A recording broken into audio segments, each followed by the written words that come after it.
अविका ने उसे सहारा देकर गाड़ी में बैठाया, फिर खुद भी ड्राइविंग सीट पर आकर बैठ गई।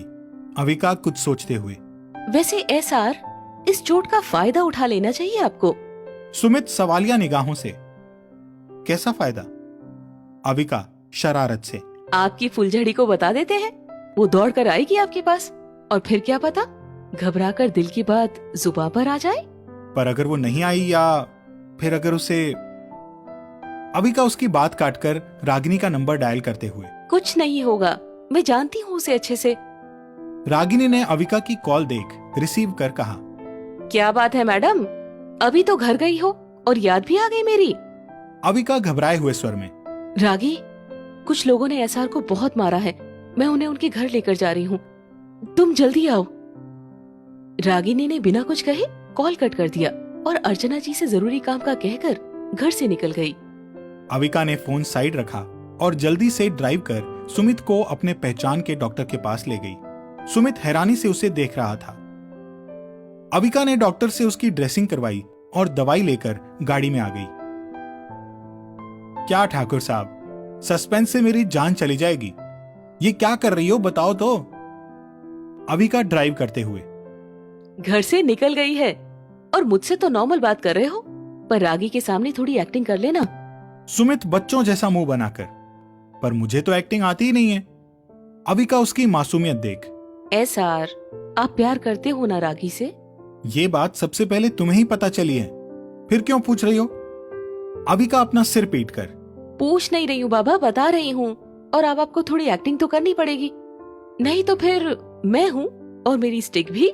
सुमित ने अपने दोनों हाथ उसके सामने जोड़कर, नहीं देवी जी, मैं कर लूंगा एक्टिंग। वैसे तुमने उसे एड्रेस नहीं बताया, ना ही उसने पूछा। आंटी ने अपना एड्रेस दिया हुआ है हमें, ताकि कभी वो या आप उनके कपड़े लेने ना आ पाए तो हम लोग भिजवा दें। ओ ओ ओ, अविका मुस्कुराकर, कुछ ही देर में वो दोनों घर पहुंच गए। अविका ने सुमित को सहारा देकर बाहर निकाला। गार्ड ने दौड़कर सुमित को पकड़ा और अंदर तक छोड़ा। सब नौकर सुमित को देखने लगे और साथ ही अविका को भी। स्कूटी चलाते हुए रागिनी की आंखों में आंसू छलक आए। उसे सुमित की फिक्र हो रही थी। कुछ ही देर में वो भी वहां पहुंच गई। वो दौड़कर अंदर गई और नौकरों से सुमित का रूम पूछ उसके रूम में चली गई। रागिनी को गेट पर देख अविका ने सुमित को इशारा किया तो सुमित ने मुंह बना लिया। अविका ने उसके हाथ की चोट पर दबाव बनाया, जिससे सुमित की चीख निकल गई। रागिनी उसके पास जाकर बैठ गई और उसकी चोट को छूकर देखने लगी। अविका पीछे खड़े होकर मुस्कुरा रही थी। पता है मैं कितना घबरा गई थी, बेचारे उन लोगों का क्या हाल हुआ होगा। अविका ने अपना सिर पीट लिया और सुमित की तो हैरानी से आंखें फैल गई। अविका उसके पास जाकर, और उन्होंने जो इसकी हालत की उसका क्या? हाँ, तो जब गाड़ी चलानी नहीं आती तो ड्राइवर साथ में रखना चाहिए था ना। अब घर चले, पापा भी आने वाले होंगे और मैं मम्मा को कुछ क्लियर बताकर भी नहीं आई हूँ, रागिनी ने कहा। अविका ने सुमित की तरफ मुंह बनाकर देखा तो सुमित ने भी उसी की तरह सैड फेस बनाया और कहा, तुम जाओ, मैं ठीक हूँ। रागिनी बाहर निकल गई। अविका ने उसे ध्यान रखने के लिए कहा और आराम करने का कह रागिनी के पीछे ही निकल गई। अविका बाहर आकर, तू पागल है क्या रागी? रागिनी अपने नाखूनों को देखते हुए, नहीं तो। अविका चिढ़कर अपनी गाड़ी का डोर खोलते हुए, ओके फाइन, मैं जा रही हूँ, कल मिलते हैं। इतना कहकर वो गाड़ी में बैठकर निकल गई। रागिनी ने एक गहरी सांस ली और कहा, बच्चों, चोट तो असली थी पर तुम लोगों का ड्रामा नकली था। रागी इतनी आसानी से, और वो भी लड़के से पहले, अपना लव कन्फेस कर ले? बिल्कुल नहीं। उसने स्कूटी स्टार्ट की और निकल गई। शादी वाले घर में काफी भीड़ भाड़ लगी हुई थी और कबीर को ये सब बिल्कुल भी अच्छा नहीं लग रहा था। हर कोई उसे ही देख रहा था और उसे असहज कर रहा था। कबीर प्रताप से, भाई मैं कुछ अलग लग रहा हूं, एलियन टाइप का? ये सब मुझे ऐसे क्यों देख रहे हैं? प्रताप मुस्कुराते हुए, इसलिए मम्मा कहती हैं रिश्तेदारी में अपनी अटेंडेंस लगवाते रहना चाहिए। अब हम तो पुराने हो गए हैं, एक तू ही है जो पहली बार किसी शादी को अटेंड कर रहा है। रश्मि धीमी आवाज में, और कबीर, मुझे तो लगता है कि यहाँ बैठी सारी लड़कियों ने तुम्हें पटाने के बारे में सोच ही लिया होगा। फिर तो पक्का मैंने यहाँ से भाग जाना है। मीनू जी ने आकर कबीर, प्रताप और रश्मि को साथ लिया और सबसे बारी बारी मिलवाने लगी। कबीर ने जबरदस्ती की मुस्कान अपने फेस पर रखी और सबसे मुस्कुराते हुए मिला। ये देख मीनू जी को बड़ी खुशी हुई। कुछ लड़कियां कबीर को देख शर्माने की एक्टिंग करने लगी तो कुछ एकटक उसे देख रही थी। कबीर की मासी नीलिमा जी ने प्यार से तीनों को गले लगाया। कबीर मुस्कुराते हुए, कैसी है आप मासी? नीलिमा जी ने कहा, अच्छा बेटा, सामने आकर पूछ रहा है कि कैसी है। फोन पर तो कभी हालचाल नहीं लिए अपनी मासी के। खैर जाने दे, तेरे लिए मैंने दुल्हन ढूंढ ली है और ये बात तुझे ही बताई है पहले, अभी मीनू को नहीं बताया। मीनू जी उनकी बात सुनते, क्या कहा नीलू तूने? कुछ नहीं मम्मा, आप आइए ना मेरे साथ। कहते हुए कबीर मीनू जी को लेकर एक तरफ चला आया। कबीर, मम्मा आपने मुझे यहां इसलिए बुलाया? किस लिए? कबीर झल्लाते हुए, मम्मा प्लीज, और मुझे ना अभी कोई शादी नहीं करनी है और ना ही लड़की देखनी है, और ये बात आप मासी को भी बता देना। मीनू जी ने कहा, कबीर एक बार लड़की देखने में क्या जाता है, तू देख ले, ना पसंद आए तो कोई जबरदस्ती नहीं करूंगी, पर मुझे पता है ये लड़की तुझे जरूर पसंद आएगी। कबीर हैरानी से, कौन? मीनू जी ने एक लड़की को इशारा कर बुलाया और कबीर से कहा, ये तेरी मासी के जेठ की बेटी है, निशी। कबीर निशी को अपनी तरफ आते देख, मम्मा मुझे नहीं पसंद आई, हो गया अब, आप बात को आगे मत बढ़ाइएगा प्लीज। मीनू जी उसका हाथ पकड़, कबीर तू देख तो कितनी खूबसूरत है ये, तेरे साथ इसकी जोड़ी भी परफेक्ट लगेगी। निशी उनके पास आकर मीनू जी के पास खड़ी हो गई और कबीर की तरफ देख शर्माने लगी। कबीर ने मुंह बना लिया और वहां से दूसरी तरफ चला गया। मीनू जी ने निशी को जाने के लिए कह दिया और वो खुद भी दूसरी तरफ चली गई। कबीर ने एक तरफ बैठते हुए सुमित को कॉल लगा दी। कबीर का नाम देख सुमित मुस्कुरा दिया और कॉल रिसीव कर कहा, शादी में मन नहीं लग रहा है क्या? यार सुमित, यहां तो मेरा स्वयंवर ही शुरू होने वाला है। अबे इतना हैंडसम है, जवान और बैचलर बंदा, वो भी कबीर राठौड़, शादी में जाएगा तो जाहिर सी बात है लड़कियां तो दीवानी होनी ही है, और फिर उनकी पेरेंट्स भी चाहेंगे कि यह खूबसूरत सा लड़का उनका दामाद बने। कबीर चिढ़ते हुए, यार सुमित अब तू मत शुरू हो जा, वैसे ही मेरा दिमाग बहुत गर्म हो चुका है, और ये लड़कियां तो ऐसे शर्मा रही हैं जैसे मैं उनका होने वाला पति हूं। यार बोलते हुए अजीब सी फीलिंग आ रही है। इतना क्यों परेशान हो रहा है? जब तक तू हाँ नहीं कहेगा तब तक तो कोई परेशानी नहीं है, जिस दिन कोई पसंद आए उस दिन। बस मेरे भाई, बस चल, बाय, ध्यान रखना अपना। सुमित, ओके बाय, टेंशन मत ले, हम दोनों मिलकर कोई जुगाड़ कर लेंगे। वैसे मैंने तेरे लिए एक लड़की देखी है।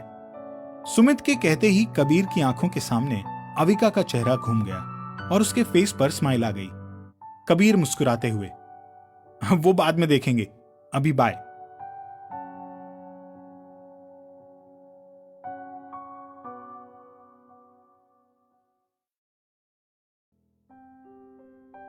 सुमित से बात करते हुए कबीर ने कॉल कट किया ही था कि रोहन, जो कि कबीर की मासी नीलिमा जी का बेटा है, उसके बगल में बैठते हुए कहता है, यहां अकेले क्यों बैठा है? कब से आया और जिसकी शादी है उससे ही नहीं मिला। कबीर, कैसे मिलता, तू दिखाई नहीं दिया, कहां था वैसे? रोहन, यार पड़ोस वाली आंटी ने खाना खाने बुलाया था, अभी वहीं से आया हूं और सीधा तुझसे ही मिला हूं। लगता है अब मेरे बाद तेरा ही नंबर आने वाला है। कबीर ने मुस्कुराते हुए कहा, बिल्कुल नहीं, मैं फिलहाल सिंगल ही अच्छा हूं। रोहन उसके कंधे पर हाथ रखते हुए कहता है, तू निशी से मिला? यार, रोहन उसकी बात काटते हुए कहता है, तू एक बार उससे मिलकर बात करके तो देख, मुझे यकीन है तू उससे मिलने के बाद ना नहीं कह पाएगा। कबीर कुछ सोचते हुए कहता है, क्या उसे पता है ये सब? रोहन ने मुस्कुराते हुए कहा, उसने मॉम के फोन में तेरी तस्वीर देखी है, तब से पागल है तेरे पीछे। उसकी बात सुनकर कबीर की भौएं तन गई। और अब उसकी जिद है कि शादी करेगी तो तुझसे, वरना नहीं करेगी। और तुम लोग उसके इस बचपने में उसका साथ दे रहे हो। उसने कहा है ऐसा, पर तेरी मर्जी के बिना हम ये रिश्ता नहीं होने देंगे। अगर वो मेरी बहन है तो तू भी तो भाई है, और तेरा जो भी फैसला होगा मैं तेरे साथ हूं। थैंक्स यार, पर मैं अब भी यही कहूंगा कि मेरी ना ही है। निशी मेरे टाइप की नहीं है। और रोहन उसकी बात काट कर बोला। अभी तो तुझसे मिला ही नहीं, फिर तुझे कैसे पता कि वो तेरे टाइप की है या नहीं? मेरी बात मान, एक बार मिल ले, बैठकर बात कर ले, फिर ही कोई फैसला ले। रोहन ने कहा और उठकर चला गया। रघुवीर जी कबीर को ढूंढते हुए वहां आ पहुंचे और उसके पास आकर बैठ गए। कबीर, चलो बेटा खाना खा लो। सबने खा लिया, तुम्हारी मम्मा तुम्हें ढूंढ रही है, जाओ। कबीर ने हाँ में सिर हिलाया और खड़ा हो गया। रघुवीर जी उसे देखते हुए बोले, परेशान लग रहे हो? नहीं, बस सुमित के बिना अच्छा नहीं लग रहा है, और फिर वो वहां अकेला भी तो है। रघुवीर जी मुस्कुराते हुए कहते हैं, जाओ पहले खाना खा लो, उसके बाद बात करते हैं। कबीर चला गया। रघुवीर जी ने सुमित को कॉल लगा दिया और कुछ देर के बाद फोन जेब के हवाले कर दिया। कबीर जब डाइनिंग एरिया में पहुंचा तो एक चेयर पर मीनू जी और बगल में निशी को बैठे देखा। उसका दिमाग घूम गया। उसे अब गुस्सा आने लगा था। अब उसने गुस्से पर कंट्रोल किया और एक चेयर पर आकर बैठ गया। निशी एकटक कबीर को देख रही थी। उसकी अजीब सी घूरती नजरें कबीर को अपने ऊपर महसूस हो रही थी। उसने अपने शर्ट के ऊपर के दोनों बटन बंद कर लिए। मीनू जी कबीर और निशी को अकेले बात करने का मौका देकर उठकर जाने लगी तो कबीर बोल पड़ा, मम्मा। मीनू जी ने मुस्कुराते हुए कहा, कबीर, निशी है ना, वो तुम्हें खाना परोस देगी, मैं आती हूँ। वो जाने के लिए पलटी ही थी कि कबीर भी चेयर से उठ गया। कबीर, मीनू जी ने उसे रोकते हुए कहा। सॉरी मम्मा, पर मैं ऐसे अजनबियों के बीच नहीं खा सकता। आप इनसे जाने के लिए कह दीजिए तो मैं खुद से खा लूंगा। मीनू जी ने बिना कुछ कहे कबीर के लिए प्लेट में खाना निकाला और उसके सामने ही बैठ गईं। निशी को अपने सामने जस के तस बैठे देख कबीर को गुस्सा आ रहा था, पर वो कुछ नहीं कर सकता था। उसने जैसे तैसे खाना खत्म किया और उठकर चला गया। उसके जाते ही निशी भी उठकर चली गई। निशी पीछे से आवाज देते हुए कहती है, कबीर। कबीर ने पीछे पलटकर देखा तो निशी उसके पास चली आई और कबीर के एकदम पास आकर खड़ी हो गई। कबीर ने देखा उस वक्त उन दोनों के अलावा वहाँ कोई नहीं था। वो बिना उसकी बात सुने ही वहाँ से निकल गया और निशी पैर पटकते हुए रह गई। अगले दिन सुबह बारात निकलनी थी मुंबई के लिए, तो सब लोग जल्दी सो गए।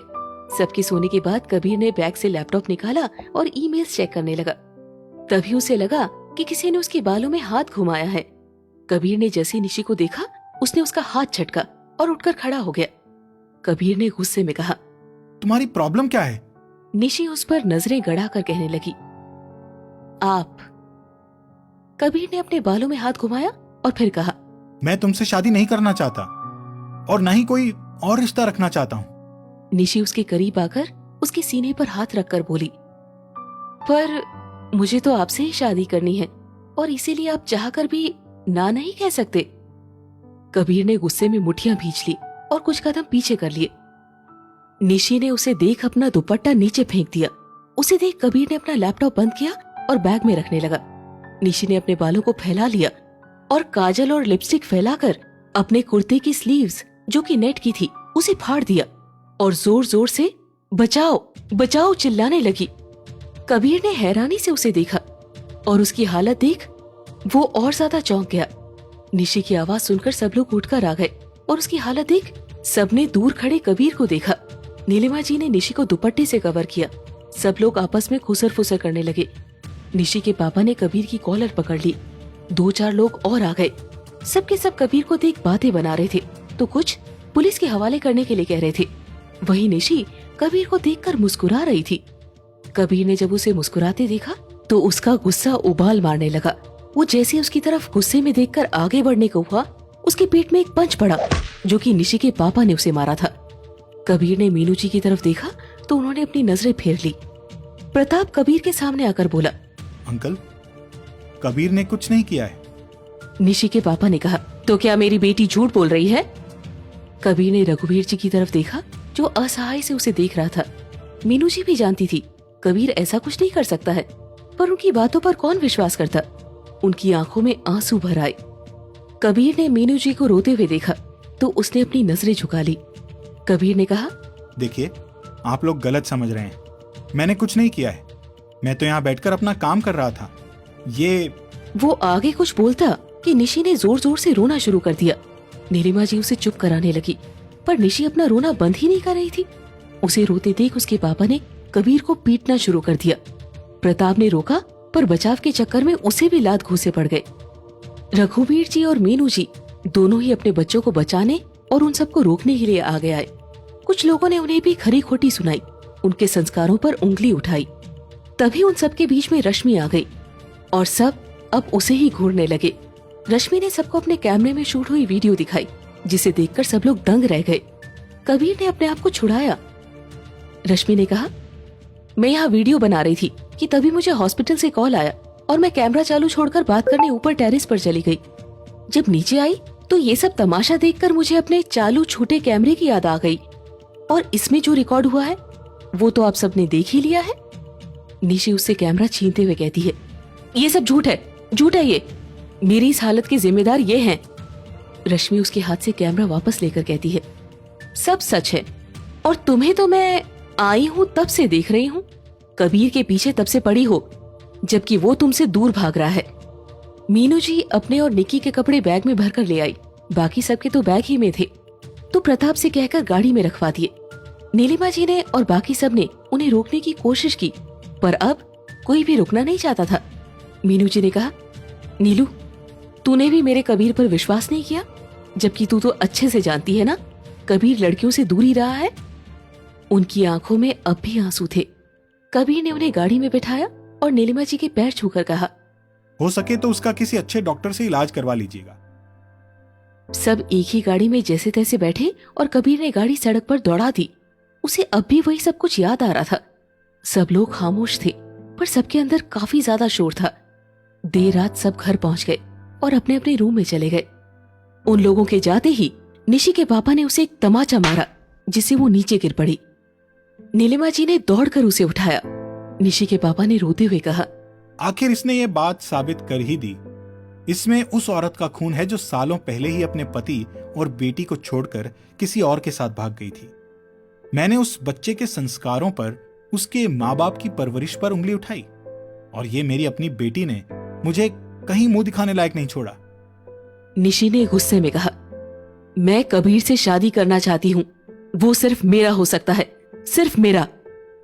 उसकी बात सुनकर सब उसे देखने लगे। नीलिमा जी को कबीर की कही गई बात याद आ गई। रोहन को भी समझ आ चुका था क्यों कबीर ने निशी को अपने टाइप की नहीं कहा था।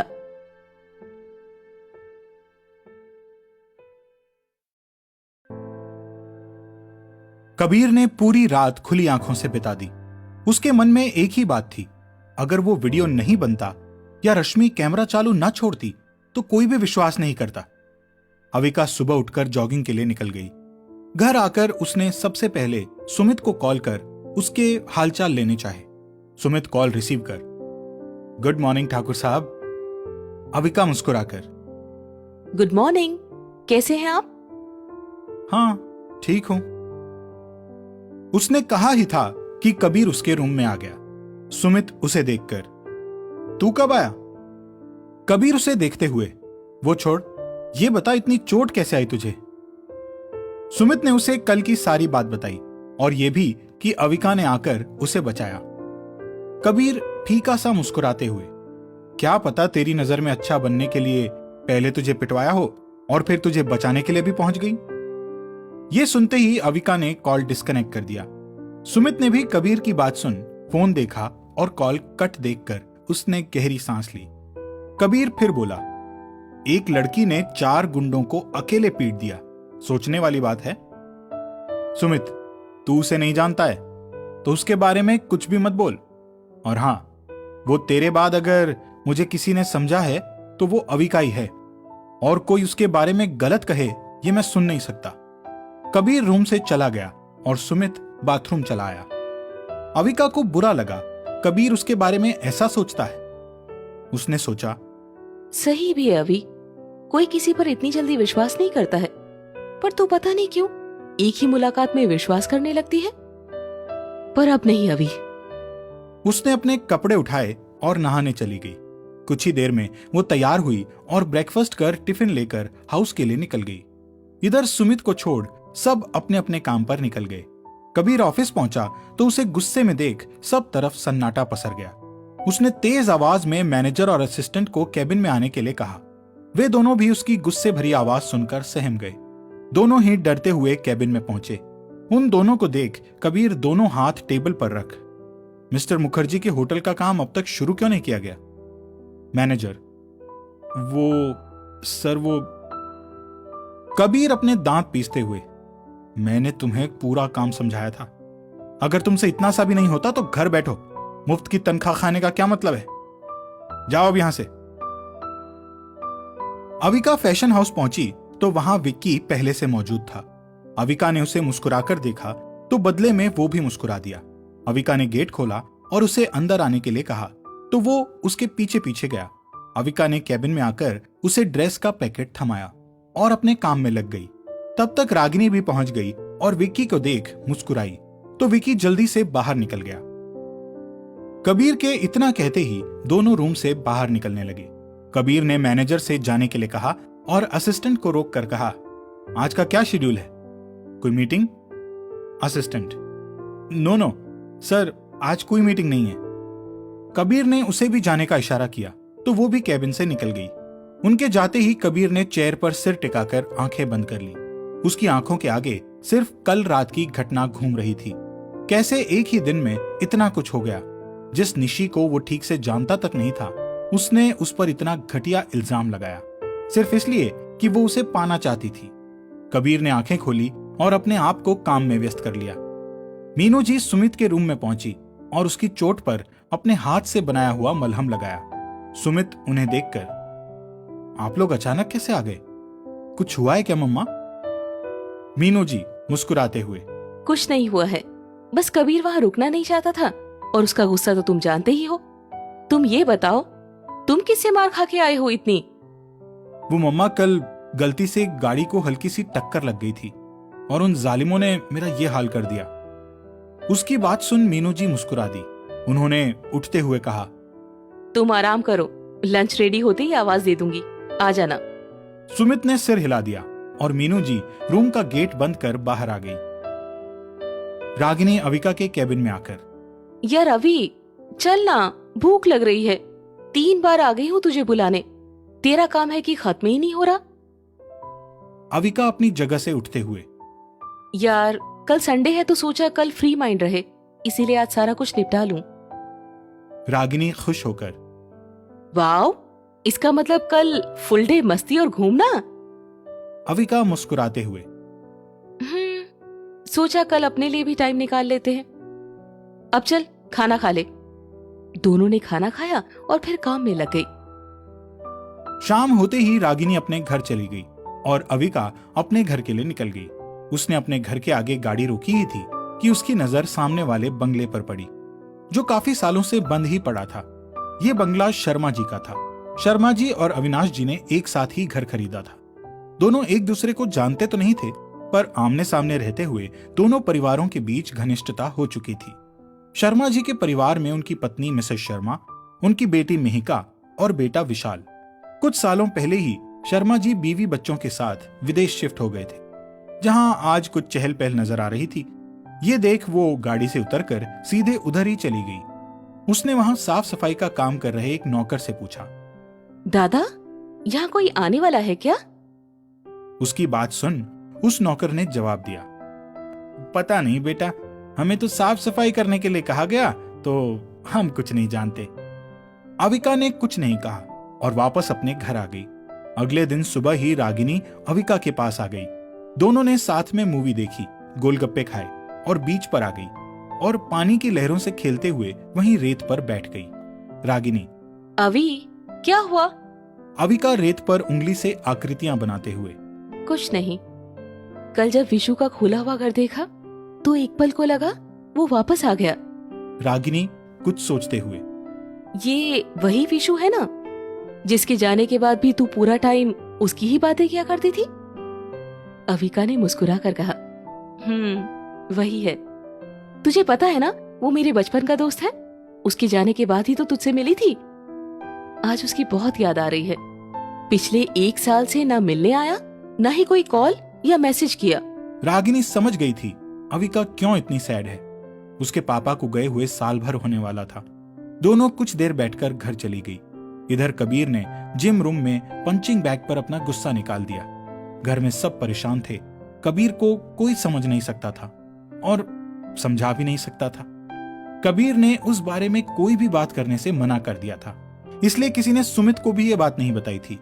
वहीं सुमित सुबह जो कबीर ने अविका के लिए कहा था उस बात पर नाराज था और उसने उसके बाद से ही कबीर से कोई बात नहीं की थी। कुछ दिन यूं ही बीत गए। कबीर ने जॉगिंग पर जाना छोड़ दिया था। वो अधिकतर अपने जिम रूम में ही बिताने लगा था। सुमित को मीनू जी ने चोट देखकर बाहर नहीं जाने दिया था। अगली सुबह सब साथ बैठकर नाश्ता कर रहे थे। मीनू जी सबकी तरफ देखकर, क्या तुम लोगों को याद है अगले हफ्ते तुम्हारे मम्मा पापा की शादी की सालगिरह है? रश्मि एक्साइट होकर, हाँ मुझे याद है, और मैंने तो ऑनलाइन शॉपिंग भी कर ली है। मीनू जी बाकी सबकी तरफ देखकर, और तुम सबका क्या है? सुमित, मम्मा मैं तो अविका से ही अपने कपड़े डिजाइन करवाने वाला हूँ। उसकी बात सुन कबीर फीका सा मुस्कुरा दिया। मीनू जी उसकी बात सुन, ये तो अच्छा है। मेरे हिसाब से तो कबीर, तुम और प्रताप भी उसी के डिजाइन किए हुए कपड़े पहनो। कबीर, मैं मॉल से खरीद लूंगा। उसकी बात सुन फिर कोई कुछ नहीं बोला। सबने नाश्ता किया और ऑफिस के लिए निकलने लगे। सुमित कबीर को पीछे से पकड़ते हुए, कबीर यार चलना, इस बहाने मैं रागिनी से मिल लूंगा। प्लीज भाई मेरी खातिर चल दे। कबीर ने चल कहा और गाड़ी में आकर बैठ गया और सुमित खुशी के मारे उछल पड़ा। अविका अपने कैबिन में बैठी डिजाइन बनाने की कोशिश कर रही थी, पर उसका मन ही नहीं लग पा रहा था। वो उठकर यहां से वहां चहलकदमी करने लगी। तभी पीछे से किसी ने उसकी आंखों पर हाथ रख दिया।